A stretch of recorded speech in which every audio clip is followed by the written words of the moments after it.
Funny how people unsubscribe from your life without notice. One day they swear forever, the next they're gone. But hey, if you're here, hit subscribe. It's free, unlike loyalty. My sister thought I faked my pregnancy, then pushed me down the stairs to test me. Now my parents defend her and have threatened to cut me off if I press charges.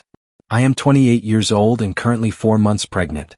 My husband, Newton, and I have been trying to conceive for the past 2 years, and I won't lie, there were moments when we nearly lost hope. The waiting felt endless. But then, when we least expected it, we finally got the news we had been dreaming of. I was pregnant. This pregnancy means everything to us.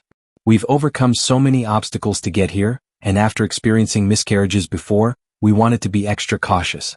That's why we chose to keep it a secret, at least until we were sure everything was progressing smoothly. We couldn't bear the thought of another heartbreak, especially one we would have to grieve publicly. As of last week, neither my parents nor my youngest sister, Ellie, knew I was expecting. It felt strange keeping them in the dark, but I needed space. My family is the kind that celebrates everything big or small, and while I love that about them, I wasn't ready to share this news just yet. For the past 4 months, I've been distant from family gatherings. I needed time to process everything.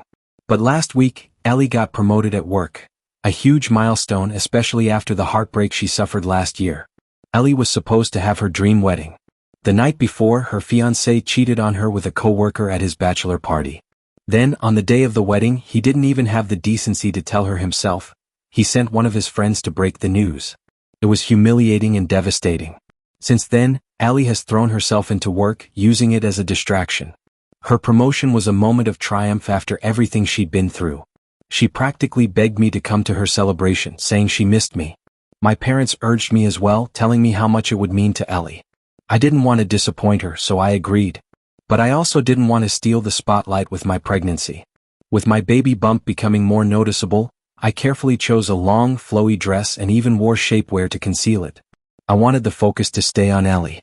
At the party, everything seemed to be going smoothly. My mother did comment that I looked a little fuller, but I laughed it off, saying I'd been eating a lot. That seemed to satisfy her. The night dragged on and I started feeling out of place. I wasn't used to staying up late anymore, and the party's energy was overwhelming. Newton arrived from work and kept checking in on me, which I appreciated. Meanwhile, Ellie and the rest of the family were drinking, dancing, and having the time of their lives. I was happy for her, but I started feeling queasy from the heat and greasy food. I slipped inside the house for a moment of peace. Sitting on the couch, I closed my eyes just for a second, only to be startled awake by my Aunt Mia. She sat next to me, offering me wine, which I declined. Then she looked at me closely and suddenly commented on how I was glowing. Her eyes narrowed, and before I could react, she asked bluntly, "Are you pregnant?" I froze. I tried to laugh it off, but Aunt Mia wasn't easily fooled. She placed a hand on my stomach, and her eyes lit up in realization. "Oh my God, sweetheart, you are pregnant," she gasped, pulling me into a hug. Panic shot through me. I whispered, pleading with her not to say anything yet. This was Ellie's night. I didn't want to steal it. But Aunt Mia brushed off my concerns. She insisted that the family deserved to know and that everyone had been waiting for this moment. Before I could stop her, she got up and walked outside, straight toward the rest of the family. My heart sank. And then, with the same excitement as someone delivering life-changing news, Aunt Mia gathered everyone's attention. Aunt Mia gathered everyone's attention, her voice filled with excitement. "I have some big news to share," she declared. Then, without missing a beat, she pointed straight at me and, with the widest grin, announced, "She's pregnant." For a split second, silence filled the air as everyone processed what had just been said. Then, as if someone had flipped a switch, the party erupted into cheers and celebration. Before I could even react, my family rushed toward me, surrounding me in a blur of hugs, excited squeals, and overwhelming congratulations. They held me tightly, their eyes brimming with happy tears, expressing their pure joy for me and Newton. They had all known about our previous miscarriages, and now, knowing we had finally made it this far, their happiness was palpable. Even my parents were sobbing, overcome with emotion. My mother cupped my face, whispering how proud she was of me, while my father hugged Newton, offering him words of encouragement. It was a beautiful moment, except, it wasn't the moment I had planned. This wasn't how I wanted to announce my pregnancy. I had dreamed of something intimate, something personal, where I could share the news when I felt ready. Instead, I had been blindsided, forced into the spotlight at a party that was supposed to be about Ellie. And then I saw her. Ellie stood off to the side, clutching her wine glass, forcing a smile that didn't reach her eyes. She wasn't celebrating. She wasn't congratulating me. She was just watching. Guilt wrapped around me like a vice. This was exactly what I had wanted to avoid. I gently pulled myself away from the swarm of hugs and made my way to her. "Ellie, I'm so sorry," I said sincerely. "I never meant for this to happen. I didn't want to take attention away from you." She took a slow, deep breath before asking, "Why didn't you tell me?" There was something raw in her voice, hurt, maybe even betrayal. I explained everything, how I had planned to announce it in a few weeks, how I wanted to be sure before telling anyone. But Ellie just shook her head, her lips pressing into a thin line. "Whatever," she muttered. "I guess you got your wish." Her words hit me like a slap. I opened my mouth to say something, anything, but before I could, she downed the rest of her drink and walked away, disappearing into the crowd. The rest of the night was overwhelming. My family bombarded me with parenting advice, excitedly planning baby names and shower dates. But across the room, Ellie's cold, piercing gaze never left me. She barely spoke to me for the rest of the evening. The guilt only grew heavier. At one point, I felt an urgent need to use the bathroom. I hurried to the guest restroom only to find it occupied. Feeling desperate, I made my way upstairs to use the main bedroom's bathroom instead. After relieving myself, I stepped out and nearly jumped. Ellie was standing right outside the door waiting for me. She looked different. Her eyes were glassy, her posture slightly swaying. She was drunk. I forced an awkward smile. "Hey, look, I really am sorry about earlier." She cut me off with an exaggerated eye roll. "Are you really pregnant?" Her words were sharp.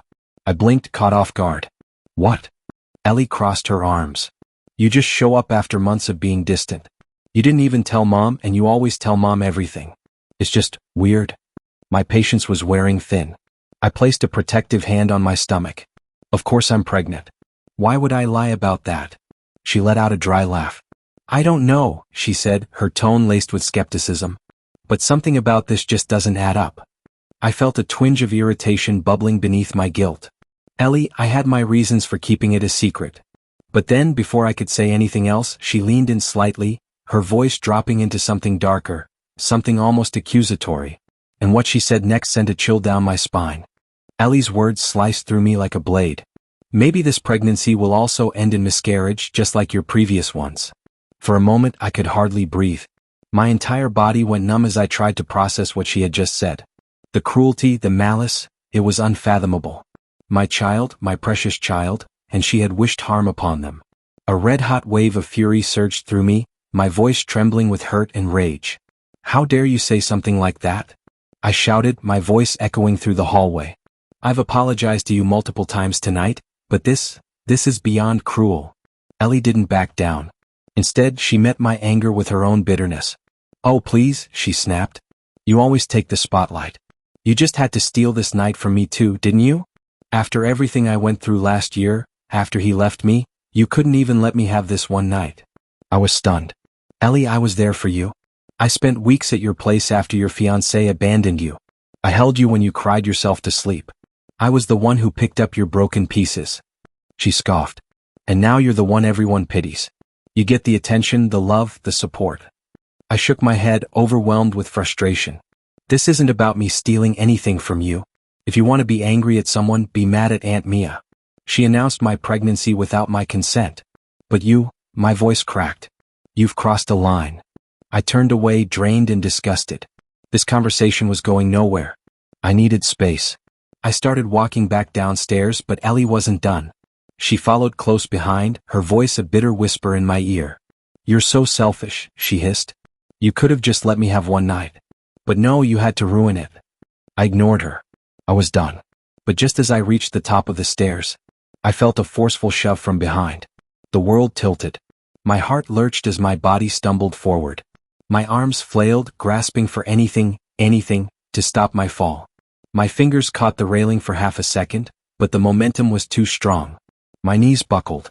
And then, I fell. My body tumbled down the stairs, my mind barely able to register what was happening.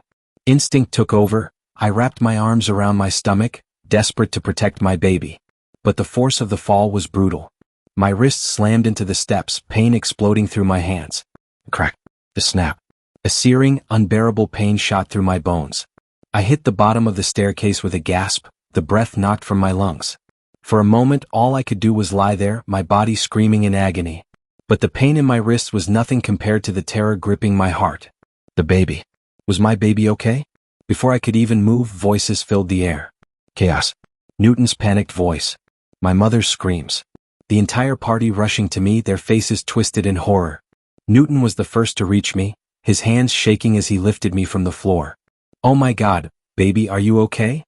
I was in too much pain to answer. My wrists throbbed with a relentless, stabbing agony, but my mind could only focus on one thing. The baby, I gasped. Newton, the baby. He pressed frantic kisses to my forehead. We're getting you help. Just hold on. Then I saw Ellie. Standing at the top of the stairs, her face pale, her eyes wide with guilt. She wasn't saying a word. I forced out the words through the pain. She pushed me. The entire room fell into stunned silence. All eyes turned to Ellie. Newton's expression morphed from panic to pure, unfiltered rage. You did this? He roared. He took a step toward her, fists clenched, but my father held him back. My mother rushed to Ellie, grabbing her shoulders. Tell me this isn't true, Ellie. Tell me you didn't push your pregnant sister down the stairs. Tears streamed down Ellie's face. Her mouth opened and closed, but no words came out. And then she nodded. Gasps rippled through the room. Newton looked like he was ready to lunge at her. My mother staggered backward as if Ellie had physically struck her. Ellie's voice trembled as she choked out, I was drunk. I wasn't thinking. But I was already slipping away. The pain, the shock, it was too much. My vision blurred, my body weakening. I barely registered Newton shouting for an ambulance before everything went black. When I woke up, I was in a hospital bed. The sterile scent of disinfectant filled my nose.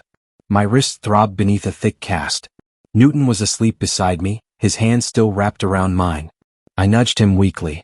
Water? I croaked. He stirred immediately, helping me drink before gently brushing the hair from my face. How do you feel? I swallowed. The baby? A soft smile broke through his exhaustion. Safe.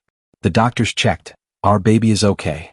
Relief crashed over me, bringing unexpected tears to my eyes. Thank God.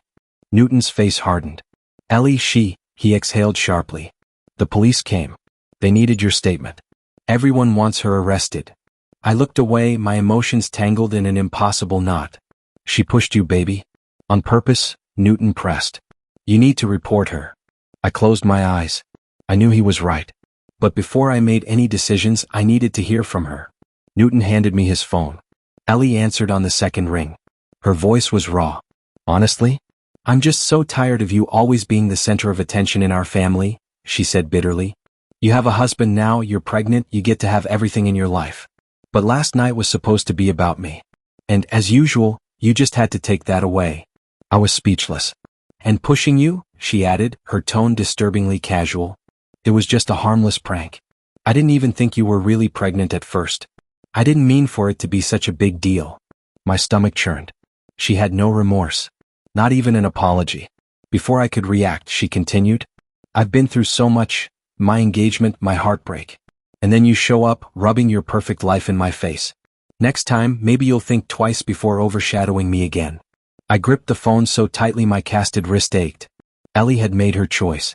And now I had to make mine. Newton and I have talked today and we plan on putting up cameras around the house just in case. I hope to never see my parents again. The last few months have been emotionally exhausting, but if this situation has taught me anything, it's that sometimes family isn't about blood, it's about who truly stands by you. My parents made their choice the moment they decided to defend Ellie instead of me. They proved that their love was conditional, that I was only valuable to them as long as I played my part and didn't stand up for myself. But I refused to be manipulated any longer. Ellie's actions had consequences. She pushed me down the stairs, risked my baby's life, and showed no remorse. No amount of guilt-tripping or manipulation will ever make me regret pressing charges against her. If I hadn't, she would never have been forced to confront the darkness inside her. Whether or not she actually changes is up to her. That's not my burden to bear anymore. As for my parents, their behavior only solidified my decision to cut ties. They didn't care about my pain, my trauma, or my safety. They only cared about protecting Ellie. But now that I've given birth, suddenly they want to play happy family? No, that's not how this works. Moving forward, Newton and I will focus on raising our beautiful son in a safe and loving environment. We will surround him with people who genuinely care about us, People who uplift and support us, not those who betray and manipulate us. To anyone reading this who has ever been in a similar situation, know this. Family is not just about blood, it's about love, respect, and loyalty. You are not obligated to forgive people who continuously hurt you. Protecting yourself and your loved ones is never wrong. Your well-being and peace matter. If this story resonated with you, please let me know in the comments. Have you ever had to make a difficult decision to protect your peace? Share your thoughts below. Also, don't forget to like, share, and subscribe if you want to see more real-life stories like this. Thank you for being part of this journey. Stay strong, stay safe, and always prioritize your well-being.